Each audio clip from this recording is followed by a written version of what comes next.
Good morning, everyone. I'm Mallory Anderson. We begin with the holiday package problems found at a local postal service facility. After the meticulous packing comes the big road trip, with this massive semi leaving Milwaukee on Tuesday, making its way to Phoenix by Saturday. It's the circus like you have never seen before. I'm Mallory Anderson with a sneak peek at the Ringling Brothers Barnum & Bailey in Milwaukee this weekend. Debris lay scattered across this lawn and roadway hours after a crash around 3:30 near 93rd and Silver Spring. A fire hydrant blown off of its pedestal, flying several feet, landing all the way over there. The big problem is half of the street has no power right now, and I think it has to do with these trees. There are branches.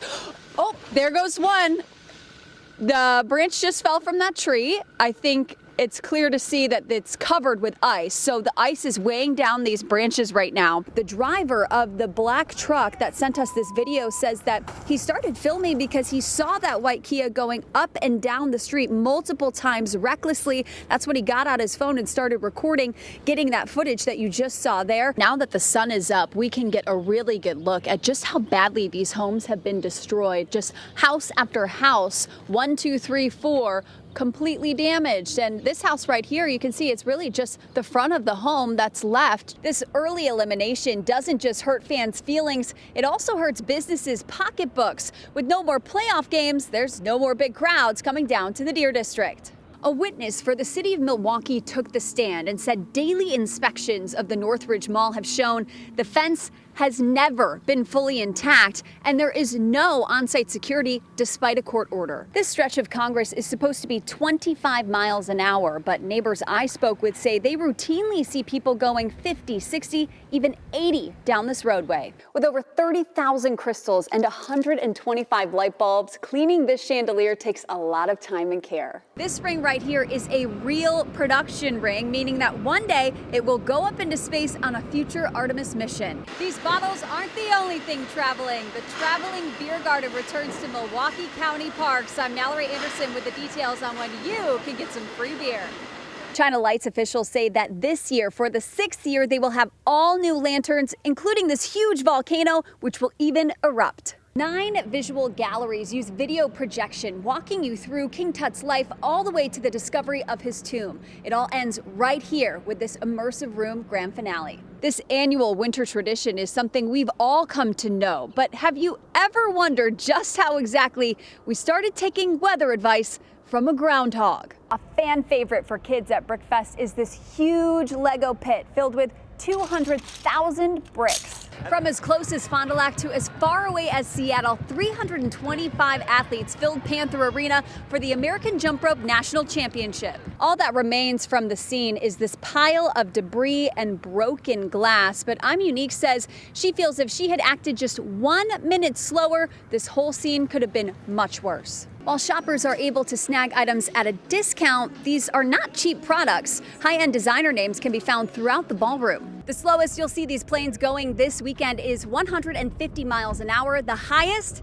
is almost supersonic. 4 hours after this crash occurred, those 2 cars involved are finally being towed away. You can see the extensive damage on both of them, completely crushed on the front end for the car on the left. I would say there was at least 100 first responders that all gathered in the street behind me to pay their respects to that fallen officer.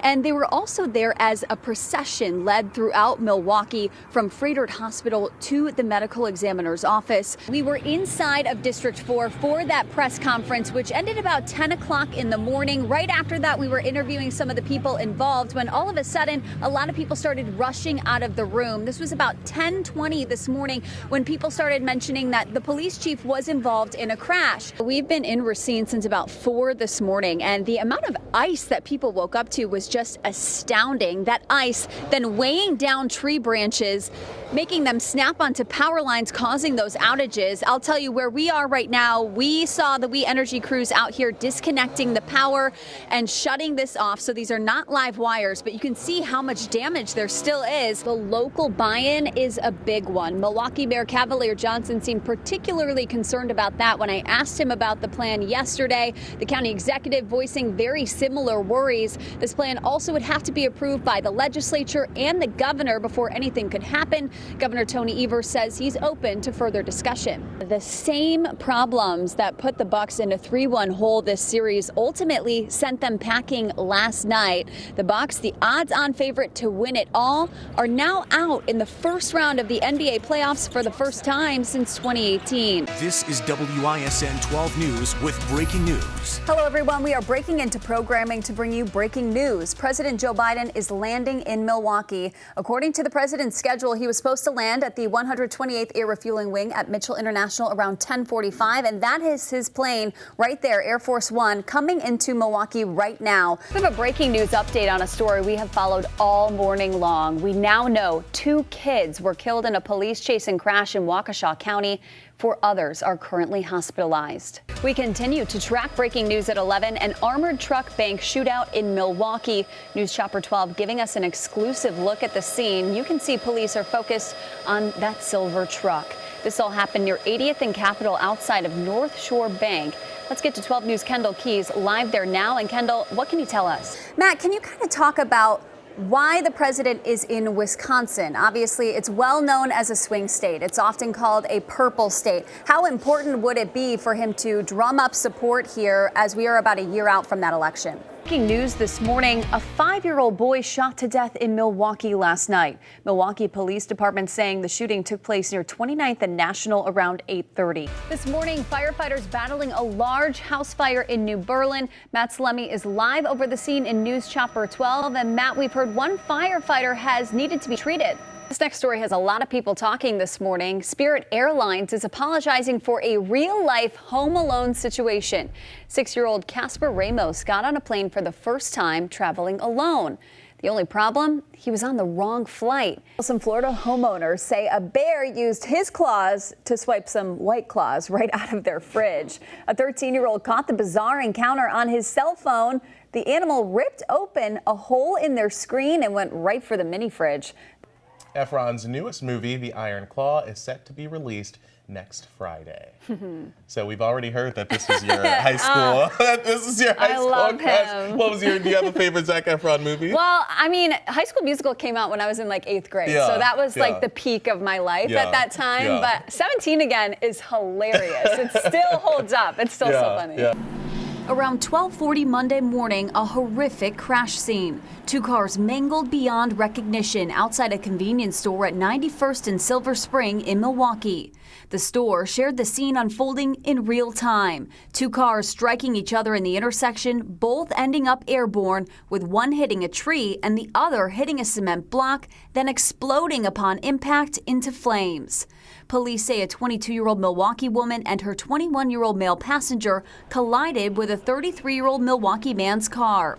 The 20-year-old's died and the 33-year-old is in the hospital with life-threatening injuries. While Milwaukee police have not said if reckless driving was a factor in this crash, neighbors and workers we talked to in this area say this intersection is notorious for people speeding and for road rage. We showed you the video of the surveillance video of the impact and the explosion. What was your reaction to that? That's incredible, but it's just a normal occurrence for everybody to speed. It's just normal. And something politically, I don't know if I can get into it and know enough, but something has to be done about traffic or we're going to see videos like this more often. Even as we interviewed neighbor Sean Collier at the scene, several cars sped by going well over the 35-mile-an-hour limit. Look, there you go right there, look. Whoa. Now, that wasn't 90 miles an hour, but it was 65, 70.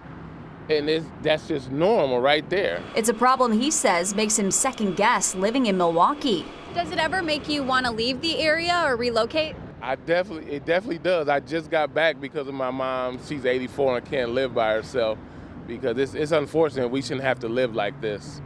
You know, it should just be nothing to go to the store and not worry. But you got to be on, lookout every time you get in the car. Milwaukee police will not say what they think led to the crash. Reporting on Milwaukee's northwest side, Mallory Anderson, WISN 12 News. Most people typically come to the Milwaukee County Zoo for exotic animals. But on Tuesday, a rodent was the star of the show. We are here to see, just like Amos said, whether we're going to have another 6 weeks of winter. So let's bring Gordy out. And the sunshine didn't lie. There's his shadow right on the edge of the box. Gordy saw his shadow, which according to tradition means 6 more weeks of winter. But the prediction didn't come without controversy, as Gordy's stage was placed in the shade. I'm worried about some accusations of rigging due to how this set was placed. Can you comment on what was done today? I would address all those to the zoo director. But yes, there was, I guess, some controversy that we manipulated Gordy's stage, which in fact, maybe we did. This annual winter tradition is something we've all come to know. But have you ever wondered just how exactly we started taking weather advice from a groundhog? Well, Groundhog Day originally was Hedgehog Day in Germany, and the German farmers were trying to figure out, let's have something to give us some clue on if spring was coming early or not. From there, Germans settled in Pennsylvania, where hedgehogs were not as plentiful. That's when they took up the practice of relying on a groundhog shadow instead. An enduring tradition 140 years later. Reporting from the Milwaukee County Zoo, Mallory Anderson, WISN 12 News.